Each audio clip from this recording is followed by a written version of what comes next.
स्वागत करता है इस YouTube चैनल पर। दोस्तों, पिछले लेक्चर में हम लोग जो पढ़े थे मौर्य वंश का, उसमें से जो पुष्यमित्र शुंग था, सेनापति बृहद्रथ मौर्य का जो सेनापति था पुष्यमित्र शुंग ने उसकी हत्या कर दिया। मतलब अपने राजा की हत्या कर दिया बृहद मौर्य ने, क्योंकि जानता था कि वो मौर्य वंश के जितने भी हैं वो अभी जो हुए हैं वो अच्छे से उनका कार्यकाल नहीं चल रहा है। तो वो क्या किया, सेनापति ने वो निरीक्षण के दौरान अपने राजा की हत्या कर देता है और मौर्य वंश से सीधे शुंग वंश की स्थापना कर देता है पुष्यमित्र शुंग। तो वो हम इस लेक्चर में कवर करेंगे शुंग वंश का और कर्ण वंश का।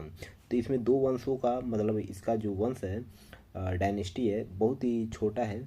तो इसको इस वीडियो में मैं कवर कर लूँगा और आगे का जो वीडियो होगा सातवाहन वंश, उसमें मैं अलग से एक वीडियो बना दूँगा। तो चलिए शुरू करते हैं। तो सबसे पहले यहाँ पर देखते हैं शुंग वंश का। शुंग वंश का यहाँ पर 185 से 173 ईसा पूर्व तक इसका शासन कार्य रहता है।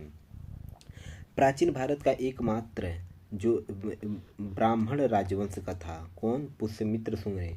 यानी प्राचीन भारत का एकमात्र ऐसा ये शुंग वंश का ऐसा वंश था कि जो ब्राह्मण से ताल्लुक़ रखता था, कट्टर ब्राह्मण से ताल्लुक़ रखता था। जो पुष्यमित्र शुंग ने वो काम किया था बृहद्रथ मौर्य को की हत्या करके। तो इसकी जो राजधानी थी वो तो पाटलिपुत्र थी। यहाँ पर देख सकते हैं ये शुंग वंश का मैप है कि कहाँ से कहाँ तक फैला हुआ था। ये इसकी राजधानी पाटलिपुत्र थी और शासन का जो क्षेत्र था मध्य गंगा घाटी से लेकर चंबल नदी, पंजाब, विदिशा, अयोध्या, जालंधर, सियालकोट आदि, मतलब ऐसे इन जगहों तक ये फैला हुआ था। और इसका जो पुष्यमित्र शुंग था, इसके 4 पुत्र थे। इसके पुत्रों का नाम देखिए, 4 पुत्र नहीं, ऐसे इनके बहुत सारे पुत्र थे। जो यहाँ पर पुत्रों का नाम दिया है: अग्निमित्र, वजुज्येष्ठ, वसुमित्र, अंधक, पुलिंदक, घोष, वज्रमित्र, भगभद्र, देवभूति। तो ये जो देवभूति है यही अंतिम शासक होता है शुंग वंश का। ठीक है, ये अगर नाम लेना चाहते हैं, इसका लिखना चाहते हैं तो इसका स्क्रीनशॉट ले लीजिए। ठीक है, अब आगे बढ़ते हैं। इसका शुंग वंश में इसका सांस्कृतिक और धार्मिक योगदान क्या रहा है, तो इसमें देखते हैं कि शुंग वंश में हिंदू धर्म और संस्कृत भाषा का पुनरुत्थान हुआ था। मतलब हिंदू धर्म को सबसे ज़्यादा वरीयता दिया गया संस्कृत भाषा का, क्योंकि इसका जो राजा था वो पुष्यमित्र शुंग था, क्योंकि वो हिंदू धर्म से बिलोंग रखता था और वो कट्टर ब्राह्मण था। तो इसलिए वो हिंदू धर्म और संस्कृत भाषा का पुनरुत्थान के लिए बहुत सारे काम किया। पतंजलि जो ऋषि थे उनके द्वारा महाभाष्य की रचना की गई और इसी काल में की गई, यानी शुंग वंश के काल में की गई थी पतंजलि द्वारा महाभाष्य की रचना। इस काल में भरहुत और सांची के स्तूप बसे, नगर का गरुड़ स्तंभ और टेराकोटा मूर्ति कला का विकास हुआ। तो इसमें कलाओं की, संस्कृति की, इसमें जो कलाओं की बात करते हैं तो भरहुत, ये सांची का स्तूप जो है उसका नाम है भरहुत, और सांची के स्तूप से बने जो नगर का गरुड़ स्तंभ हो गया, टेराकोटा का मूर्ति हो गया, उन कलाओं का ये बहुत संरक्षण रखता था और विकास करने में ये मदद भी करता था। इसी काल में भागवत धर्म है, इसमें रहेगा भागवत धर्म। इसी काल में जो भागवत धर्म था, जो सबसे ज़्यादा विष्णु को पूजा जाता था, भागवत धर्म अगर वैदिक काल पढ़े होंगे तो उसमें मैंने कवर किया है, जाकर देख सकते हैं। तो भागवत धर्म वासुदेव विष्णु की उपासना का भी विकास हुआ था। ठीक है, इसकी ऐतिहासिक महत्व के बारे में बात करें तो शुंग वंश ने भारत को हूणों और यूनानी आक्रमणों से बचाया था। ये दोनों जो यमन आक्रमणकारी थे, शुंग के पुत्र अग्निमित्र ने पराजित कर दिया था, हरा दिया था, इन दोनों को हरा दिया था। पुष्यमित्र शुंग ने पतंजलि के नेतृत्व में अयोध्या में 2 अश्वमेध यज्ञ करवाया था, जो अयोध्या अभिलेख से पता चलता है। यज्ञ कितना करवाया था? 2 अश्वमेध यज्ञ करवाया था पुष्यमित्र शुंग ने। और ये इसका जो एविडेंस है वो कहाँ से मिलता है? तो ये भी याद रखिएगा, अयोध्या अभिलेख। तो आपको ज़्यादा कुछ याद करने की ज़रूरत नहीं है, बस इतना याद रखिएगा कि शुंग वंश में जो अभिलेख मिला था वो कहाँ से था? जो अग्निमित्र ने पराजित किया, ये जितना सब अभिलेख पर लिखवाता था। लेकिन यहाँ पर पतंजलि के नेतृत्व में 2 अश्वमेध यज्ञ करवाया था अयोध्या में, और ये इसका अभिलेख पर ये छपवाया था, लिखवाया था। तो इसका साक्ष्य यहीं से मिलता है। पुष्यमित्र शुंग ने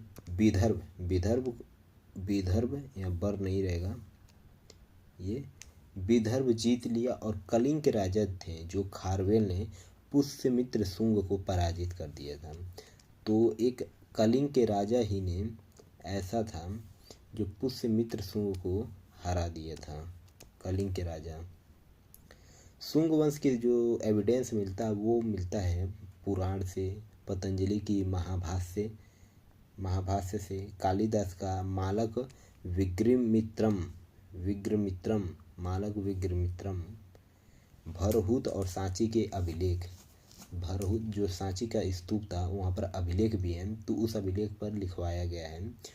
तो भरहुत और सांची का अभिलेख अयोध्या का धनदेव अभिलेख माना गया है। धनदेव अभिलेख माना गया। इस अयोध्या का जो भरहुत और सांची का अभिलेख जो है, इसको अयोध्या का धनदेव अभिलेख माना गया है। भागवत के दरबार में यमन विदेशी राजदूत हेलियोडोटस आया। भागवत के दरबार में कौन आया था?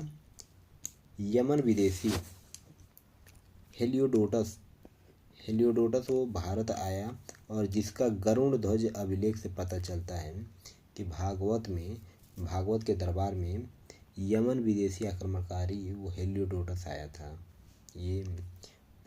ये जो इसका जो प्रमाण कहाँ से मिलता है? ये गरुड़ ध्वज अभिलेख से मिलता है। इस वंश के अंतिम शासक देवभूति था। कौन था? इस वंश के जो अंतिम शासक था वो देवभूति था, और जिसका हत्या इसके मंत्री ने, सोचिए, इसकी मंत्री वासुदेव कर्ण ने, जैसे पुष्यमित्र ने बृहद्रथ मौर्य को मारा था, ठीक वैसे ही जो शुंग वंश का अंतिम शासक था देवभूति ने, उसका जो मंत्री था वासुदेव कर्ण ने, वो उसकी हत्या कर दिया, और वासुदेव कर्ण ने उसकी हत्या करके कर्ण वंश की स्थापना कर दी। मतलब अपने नाम की वो स्थापना, वंश की स्थापना कर दिया। कर्ण वंश को भी एक बार देख लेते हैं, इसी में मैंने कवर करने के लिए प्रॉमिस किया हूँ। तो इस वंश के जो संस्थापक हैं वासुदेव कर्ण को, यहाँ पर कांड हो गया है, लेकिन यहाँ पर कांड नहीं, यहाँ पर कर्ण होना चाहिए, यहाँ पर कर्ण होना चाहिए। इस वंश के जो संस्थापक वासुदेव कर्ण था, इन्होंने अपनी राजधानी कहाँ बनाया था? विदिशा को बनाया था। अपनी राजधानी कहाँ बनाई? विदिशा को बनाया। इस वंश में कुल 4 शासक हुए, जो आगे चलकर ये सफल नहीं हुए, इसलिए इनका जो शुंग वंश है इसका पतन हो गया। तो वो 4 शासक कौन कौन थे? वासुदेव था, भूमिमित्र, नारायण और सुशर्मन ही अंतिम शासक था, जिसका हत्या कौन किया था? सिमुक, उसकी मंत्री ने, सिमुक ने।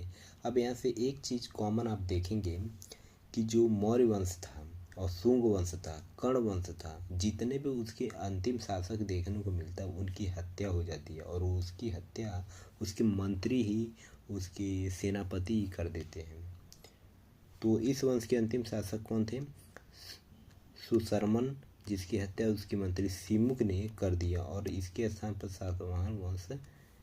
सातवाहन वंश की स्थापना कर दी जाती है।